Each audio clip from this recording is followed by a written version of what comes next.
My name is Anton Cunningham, and I'm from Pasadena, California. Went to school in Americus, Georgia, Georgia Southwestern. Georgia Southwestern.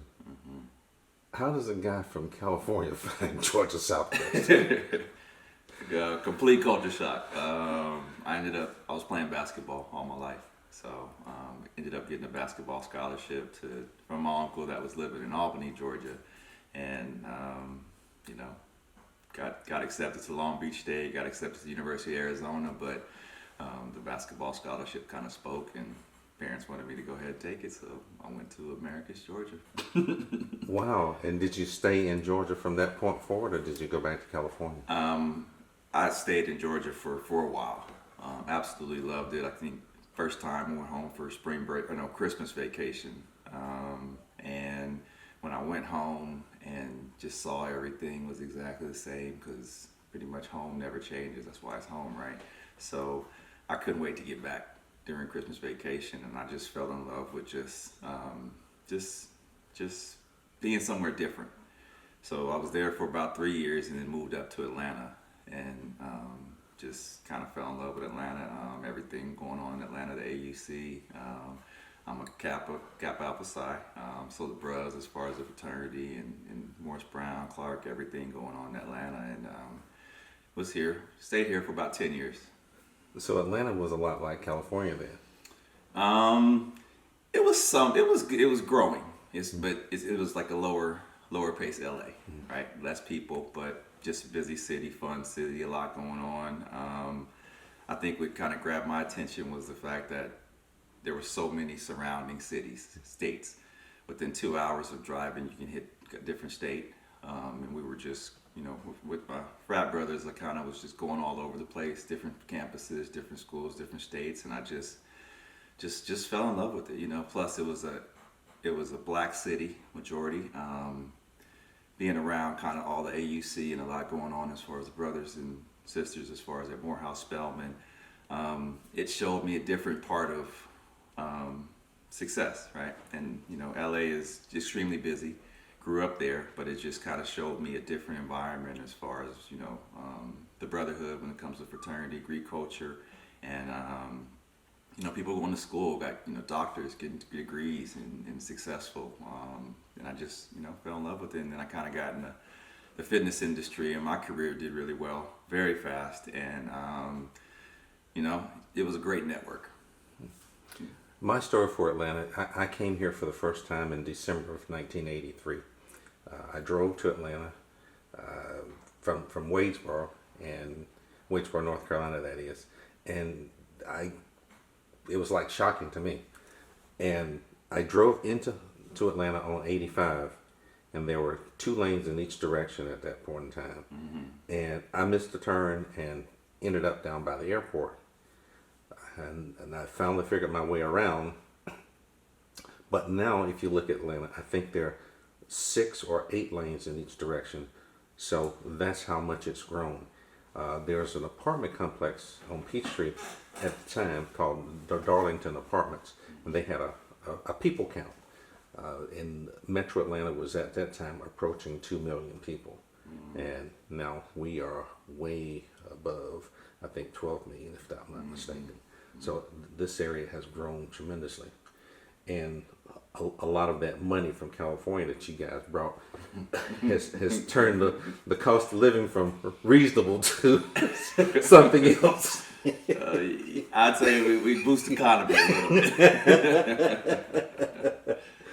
Okay. So you are a fitness guy. How did you get into writing? It's a crazy story. I've been in the fitness industry for 20 years, right? And I've worked all over the country, in Arizona and Houston. Worked for all of the major chains, different companies, kind of like a free agent with an athlete, right? Just worked with 24 Hour Fitness for a while. I worked with Lifetime, LA Fitness. Got my certification to train, so I've worked with athletes. Had so many clients as far as just on a regular basis in conversation, and just through the years, I've always kind of just really dug into the conversations that I was having with people, and sometimes these training sessions were therapy sessions. for people, showing them as far as how to get to their fitness goals and you know, get to what they're trying to do. Not everybody's in there particularly for physical reasons, right? So you notice some people are in there for just social. Some people are going through something. They need some mental strength and so forth. So kind of just doing that and just really appreciated the texture of everybody's story, no matter where you're from, no matter what your profession is. We're all going through the same humanness. So a couple of years, 3 years ago, I kind of decided, I'm done with this. I want to be on my own schedule. I want to be able to kind of go at my pace. I've always felt that entrepreneur spirit, so I kind of walked away from the industry. And when I walked away, a friend of mine kind of said, "You should start your own business," And at that time, it's like I wouldn't even know what that looks like. So I jumped into open 2 businesses, but one of them was kind of just getting off the ground, just as a marketing agency. Learned how to do social media ads and try to help businesses as far as grow through advertising and web page design and everything like that. And within that probably first 6 months, I really just started like, okay, my other business, I wanna write books. I wanna help people tell stories. And I said, you know what, I'm gonna go ahead and create a book publishing. I started working on my first book, and as I did that, I ran across, had a conversation with Valeria. And when I had a conversation with her, she told me she had been working on a project for about 10 years and just couldn't get it right, and kind of just ran into a wall. As I'm working on my first book, as I'm doing it, I probably get about 10 chapters in, and as I'm reading it, kind of reading it over again and kind of getting through the night, I'm saying to myself, man, I got something, just something speaking to me as I'm writing. I'm like, this is making sense to me, but I question myself, right? I'm still like, all right, well, where's my credibility, this, that, and the other. So I started taking some courses on story writing, listening to Stephen King, listening to James Patterson conversations, and dialing into some of the best authors and just listening to how they went about telling their story. Funny, because I was absolutely terrible in high school when it comes to English and writing. So I think as I was listening to Stephen King and Patterson, and then there was a movie, I think it's American Fiction, right, that came out, and it's about a brother that kind of creates a authorship of writing books, bestseller, but he was speaking kind of street talk in his books and so forth. And once I heard from James Patterson, listening to them, they said, you know what, tell your story, and as long as people can understand your story, the grammatically perfect story, and how's the structure as far as if you're getting graded by a professor, how they're going to look at your book a little bit different, and just tell your story, so make sure they can understand it. And getting back to Valeria, I asked her to, can I take a look at what she already had, and let me see what I could do. Let me work with it. So you mentioned Valeria. Most of the people who are looking at this video don't know who Valeria is. So go ahead and tell us who Valeria is. Okay. Valeria is my dad's wife currently. She was married to Lou Vasson, founder of the Bill Pickett Rodeo, and she wanted me to. She was writing a book about Lou's story. That was something that her and him had talked about, and she kind of promised him that she would go ahead and get that done, and he passed away. So it was never able to be written. She had worked on it, and like I said, she just didn't find the happiness she found as far as to do it. So when we had that conversation, she knew I just opened my publishing company, got everything solidified. I was working on my first story, and I just asked her, let me look at it, let me read it through, and let me see what I could do. And sat down with her. What are you trying to do? What's your plan? What's the message you want to get across? How do you want this story to be told? And so forth. So I put the first chapter together, first 2 chapters, and as I was doing the chapter, I kind of ran across that same thing. I'm reading it again. I'm like, man, I feel like I got something. I like this, right? And I gave it to her, and when she read it, she loved it.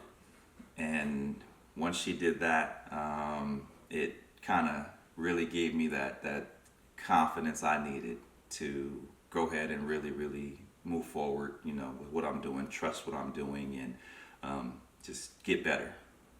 I imagine that the work that you did for Valeria, it was very difficult in that for her, one, she's reliving a past life, and she's also dealing with a new life that she's obviously very happy with.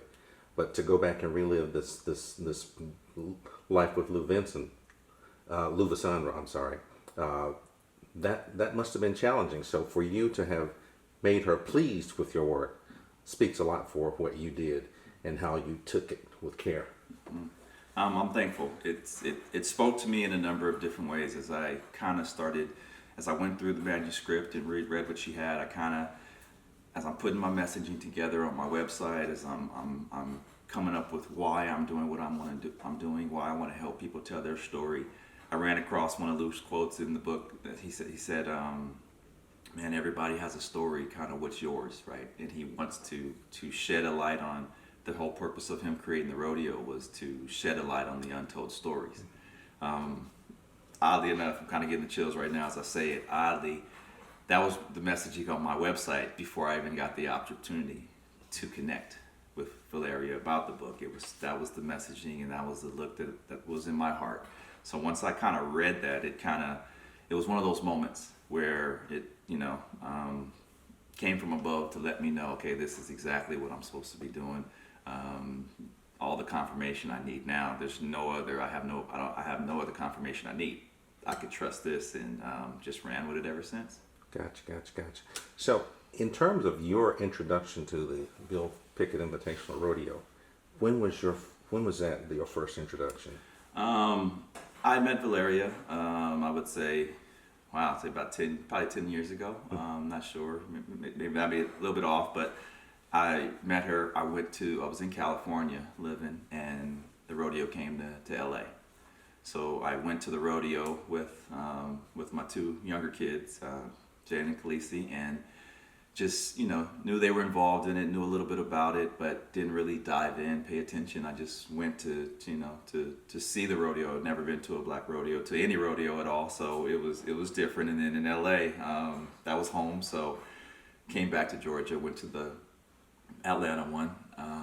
Been going to for a couple years to Atlanta, and just went for entertainment more. And then of course, because Valeria and my father are together, just support as far as just helping out, just being there and being present, and just watching, taking it all in. And kind of once I read the story, I'm writing the story, and I'm putting everything together chapter by chapter, and there's so many names and there's so many things that Lou's saying that I'm like, okay, I feel like I've seen this, I've met these people, some of these people, I don't know their names, and I don't know, it was grabbing my attention, it was grabbing my interest, because now I'm writing the story, and I'm understanding it from a different lens, and then but not being inside eternally, really kind of learning the whole ropes and everything of what was going on, right? I'm just hearing it, but I'm putting the story together because I have a guideline. And what was your kids' reaction to the rodeo? They enjoyed it. It was different. It was something they'd never seen before. I think, what's always been important. I love history. I love to just get an idea of where we came from. Gives you an idea of where we're going. Every single one of us each day as we keep living has history. So I've always taken them to any historical museum, something that just puts something different in their head, different perspective. I want to, and let them kind of go with where their mind takes them from there, but at least give them the information. So when they went to the first rodeo, it was just, wow. Horses, just seeing the whole fun, everything that's going on, learning the different events, seeing how people, how the cowboys, cowgirls, ride the horses, all those things, right? It's just fun. Just something they enjoy. Do you know if they had seen Westerns before or had enjoyed Westerns? I think of, my older two, boys, Johnny and Amari, I've sat down and maybe watched, Tombstone. I've watched, I think we might have watched Posse. Just anything that was a good movie on TV. You know. Valerio tells a story about a 7-year-old boy who came into the rodeo, and he walks in and he smells the fragrance of the horses and other animals, and his nose starts to wrinkle up, and then he stops in his tracks and he says, "Boy, I didn't know that there were black cowboys." So that's one of the things that she says gives her the courage and the energy to keep going because of moments like that. And I would imagine that your book about the rodeo and Louvason helps to capture and solidify some of those moments. Absolutely. It's truly an amazing story. Just from his beginnings, his entrepreneur spirit, what he was looking to do, his vision, and then just to watch the progression as far as the young Lou and what he was doing in the music industry. Then what inspired him as far as to go ahead and create the rodeo. As I hear that story, as far as him just once he moved to Colorado, and just one day he decided to go ahead and take a trip to Wyoming, and to see the Frontier Cheyenne Days, one of the biggest, considered the granddaddy of all rodeos, right? And he just kind of asked that question, like, where are we at? Where's there's no black cowboys out here? And business mind, entrepreneur, he said, you know what, I'm gonna ride a rodeo. I'm gonna create a rodeo and build it and make it happen. And he had his whole vision while just sitting there in the stands, just with that one question, where are we at? Okay. So in terms of the Bill Pickett Invitational Rodeo being an institution and legacy, how did that come into play as you were developing your work with the book? It's been going on for 40 years, and as it's something that he created. It's something that's amazing. It's something that as you go see it the first time, it's the aha, like, wow, this is interesting, right? But then as you continue to go, you make it a annual thing, right? You're looking forward to when it comes in town, and you see it. I ended up going, I went to, instead of just going to Atlanta, I decided to go to some of the other ones to get a real feel. Now I know who some of the players are. I'm meeting those cowboys and cowgirls. I'm putting a face with the names that Lou talked about, that I wrote about in the book, and seeing how it operates in Fort Worth, seeing how in Baltimore, the DC, every one of them has this unique print, and to see how the support, across the board everywhere, and just see how big it is, and the excitement that everybody has, and the fun that everybody has. It's been building, right? So you definitely want to keep that alive, keep telling that story, and it's, for me, the whole part of it too was, wow, all right, so this is just one man's story, right? But yet, how many lives is he affected by that, by just his story?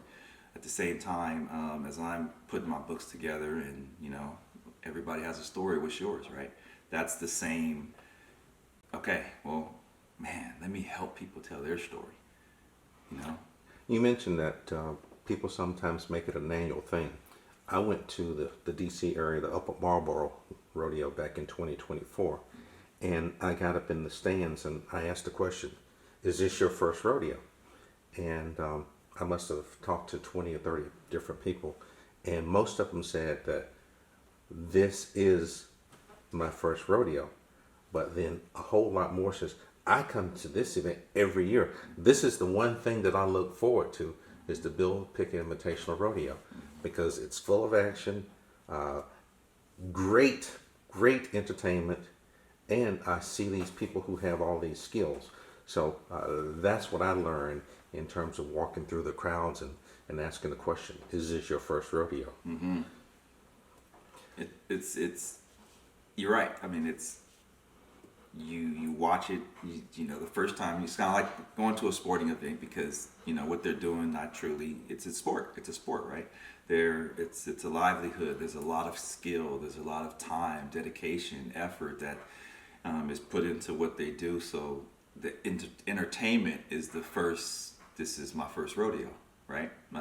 After you do that, after you see that, the next year, yeah, you're going to see it for entertainment, but then also too, you kind of start recognizing the skill, right? The effort, what's put into really making this happen, right? What they do, it's not easy. It's just interesting. It's dissecting the details and the process of what their hard work, the hard work they use, what it goes into to make them the best at what they're doing better. You know, they're trying to win. They're competing. They're pushing as hard as they can. And if you just take away the sport, that's every one of us just going through our day-to-day life in our careers. You know, so it's really amazing to the point where, yes, you look forward to it every year. We look forward to certain sports events every year, and it's amazingly fun. So in your book, do you have the opportunity or the responsibility to kind of bridge what was going on in the early days to what's happening now and what's going on into the future? And I apologize, I haven't read the book yet. Normally, I would have read at least the first 5 or 6 chapters, but I haven't read your book yet, so I can't speak for what's already in there. I would say it's absolutely the story. The story, no matter what, is human, and it's part of our human experience. To everybody can relate to just growing up. Trying to figure out what you're trying to do, having parents, having grandparents, having people that support you and push you and instill things in you. Each one of us is trying to find our way. If that's going to college, going to the military, building your own business, whatever it is, right?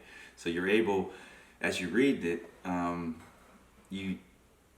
it's somebody else's story, but it's also, somebody you can relate to story. As I got to a certain point of, as I'm reading it, the first 2 chapters is about more his early days. He was born in Louisiana, right? I have family. My grandmother's in Albany, Georgia, right? So that's that, that culture where, as he's describing his grandmother and exactly the situation, I could sit and say, man, that's my grandma too, right?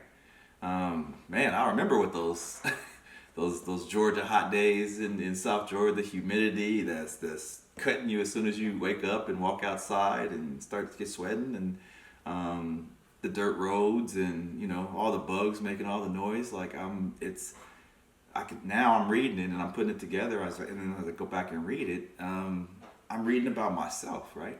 And the same, each one of us, wherever you're from, you have that recollection and understanding of your people, your grandparents, what was taught to you and what was passed down for you. And then as you continue to just go through the progressions of life, high school, life situations as far as parents moving, relationships ending, parents moving to different parts to start over, to fix, to figure out what they're getting ready to do for their next self, the next chapter of their life. So each chapter of his life is the same as each chapter in my life. I'm trying to get better. I'm trying to become a better version of myself every day. I'm trying to create a legacy for my family, for my kids. I'm trying to grow my career. I'm trying, everything, right? We're all in that struggle. We're all trying to figure this out, and no one has it completely figured out, right? All you're able to do is share what worked, what didn't work, and somebody could, every one of our stories is somebody else's medicine. You mentioned that you could see yourself in some of the writing and some of the words you were reading. How do you think that kind of has shaped you or helped to guide you through your path since you did the work? It's tremendously just helped. I recognize he understood at a certain point. You get lost, life happens, things happen, you get lost, but then you have to find yourself. And for, kind of for Lou, I think one of the moments was that he had some interesting marriage situations, and relationship issues. And for him, which I can kind of relate to completely, he lost his mother at a certain point, kind of that really, really stuck with him, and then kind of made him question himself. A year and a half ago, my mother passed away, right? So for me, it was a matter of completely, yes, the biggest loss that, that I've ever faced in my life. Somebody with just absolutely unconditional love. Just goes without expectation, just didn't wake up, right? So for me, it was trying to deal with that, and then right after that, during the same other side of that, me and my partner that I was with at the time, that relationship ended, and it was more of a, okay, well, extreme from unconditional love to potentially conditional, right? And now, as I'm trying to figure out where myself is, what I'm doing, what's going on, it kind of showed me the path of unconditional and how unconditional is. And I got to know who I am. I got to find who I am and really, really just own in on that. And I think just his story, how he turned it around as well, how he ran across the rodeo. He had some friends that supported him that were, knew he was going through his tough times, but they were right there to be an anchor or be the one to kind of really redirect him. Once he got that opportunity and kind of found his moment, he took it and ran with it. And that's what the last year and a half has been for me, just take it and run. She didn't get to see my first book get published, but she knew I was working on something, and she kind of said to me, I hope you know what you're doing, right? That was, and I just said, Mom, I got it, we'll be okay. And for me to publish my first book, and then to turn around and just once again get that confidence and get that confirmation that, you know what, you're doing what you're supposed to be doing. Don't question it, just run. He got the will, the Lord has the will, just follow. And that's, it's just took off from there. And Lou's story, like I said, it gave me all of the fuel I needed to just go ahead and, no question, but I gotta find myself always. I gotta be on top of paying attention to that. And sometimes that might be just really, really sitting in a still for a moment to really understand yourself. And then from there, once you have that clarity, just work on each day, getting a little bit better and trying to master it. I had a different way that I wanted to end this, but because of let our audience see the two of you together, because I think it's magnificent that father and son can work together, have a conversation together, and do things together. That is unique in the black community. It's not so unique in some other communities, but it's definitely unique in the black community. So if you would, introduce yourself. I'm Ronnie Cunningham, Anton's father. He's my second of four sons. What else would you like to know, Milton? Have you read his book? Yes, I have. And what do you think of his work? I love it. Love it. In fact, he's my publisher. I'm working on my fourth book with him now. And we're loving the arrangement. We're growing on this journey together. Okay, absolutely. That's great. That's great. Well, fellas, thank you very much. This has been a wonderful day, and I appreciate you letting me come into your home and talk to you and get your perspective on the Bill Pickett Invitational Rodeo and the work that you did on the book. Would you show the audience the book so that when they go to the bookstores, they can look for it? Where can they get it? You can grab it from Amazon. We're getting ready to have it on Ingram Spark, but definitely Amazon. Or you come check out the Bill Pickett Invitational Rodeo when we come to your town. We'll have copies available for you to go ahead and grab as well. So the next rodeo that I'm aware of is in Memphis on April 10th